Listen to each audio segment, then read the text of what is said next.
आखिर 22 जनवरी के दिन को ही भगवान राम की प्राण प्रतिष्ठा के लिए क्यों चुना गया है? किसी और दिन को क्यों नहीं चुना गया? क्या आप जानते हैं? देखिए, अयोध्या में बन रहे राम मंदिर की प्राण प्रतिष्ठा का मुहूर्त पंडित गणेश्वर शास्त्री जी ने निकाला है। शुरुआत में रामलला ट्रस्ट के लोगों का यह कहना था कि राम मंदिर की प्राण प्रतिष्ठा के लिए 17 जनवरी से लेकर 25 जनवरी के बीच का कोई भी दिन चलेगा।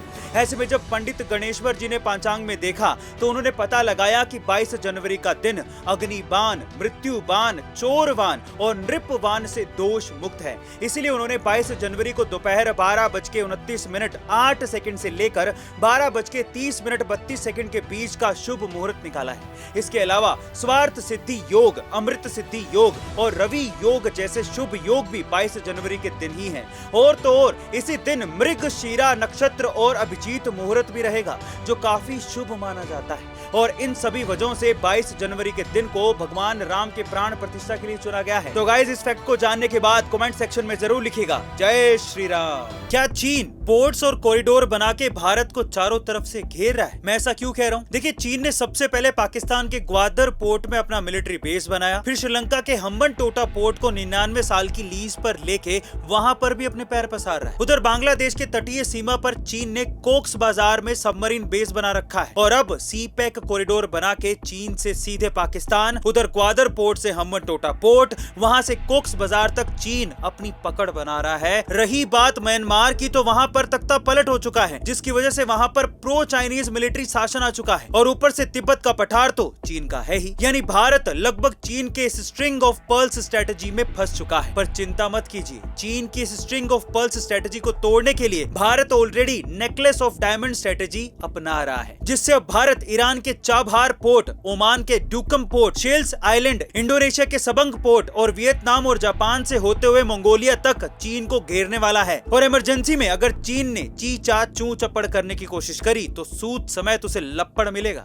ये वो जान ले। भारत के बेरोजगार युवाओं को भारत सरकार अब हर महीने 3000 रुपए देगी। सिर्फ 5 मिनट निकालकर भारत सरकार की इस योजना का फॉर्म जरूर भर दीजिएगा अगर आपके पास कमाई का जरिया नहीं है। भारत सरकार ने कुछ दिनों पहले ही बेरोजगार युवाओं के लिए रोजगार संगम योजना लॉन्च की है, जिसके तहत बेरोजगार युवाओं को हर महीने 3000 रुपए दिए जाएंगे। इसके लिए आप 12वीं क्लास पास होने चाहिए और आपके घर का कोई भी फैमिली मेंबर सरकारी नौकरी में नहीं होना चाहिए। अगर आप इन कंडीशंस को पूरा करते हैं तो आपको sevayojan.up.nic.in वेबसाइट पर जाना है या फिर आपके राज्य के रोजगार संगम पोर्टल पर जाना है। उस वेबसाइट पर लॉगिन करके आपको पूरा फॉर्म फिल कर देना है और जरूरी डॉक्यूमेंट्स के साथ सबमिट कर देना है। बस वेरिफिकेशन के बाद अगले महीने से ही आपके अकाउंट में 3000 रुपए मिलने शुरू हो जाएंगे। इस वीडियो को बेरोजगार लोगों के साथ शेयर करो ताकि उनको मदद मिल सके। हीरा खरीदना हर किसी का सपना होता है, लेकिन अगले कुछ सालों में इन बेशकीमती हीरों की कीमत किसी चमकीले पत्थर से भी कम हो जाएगी। ऐसा इसलिए क्योंकि पूरी दुनिया में एक झूठ बोला गया था कि डायमंड्स यानी कि हीरे दुर्लभ होते हैं, लेकिन ऐसा नहीं है। हीरे बाकी जेम्स की तरह ही नॉर्मल जेम्स होते हैं। जब से मार्केट में क्यूबिक जर्कोनिया और मोइजनेट जैसे लैब ग्रोन डायमंड्स की शुरुआत हुई है, तब से नेचुरल डायमंड्स और लैब ग्रोन डायमंड्स में फर्क करना मुश्किल हो गया है, क्योंकि दोनों की प्रॉपर्टीज सेम होती है। खास बात यह है कि डायमंड्स को कार और बाइक की तरह ही डेप्रिशिएटिंग एसेट माना जाता है, यानी कि खरीदने के बाद समय के साथ उनकी वैल्यू कम होती जाती है। इन सब की वजह से मार्केट में अब हीरे यानी कि डायमंड्स की कीमत तेजी से गिर रही है। गाइस, आपको क्या लगता है कि आने वाले 10 सालों में डायमंड्स का क्रेज खत्म हो जाएगा? कमेंट सेक्शन में जरूर लिखिएगा।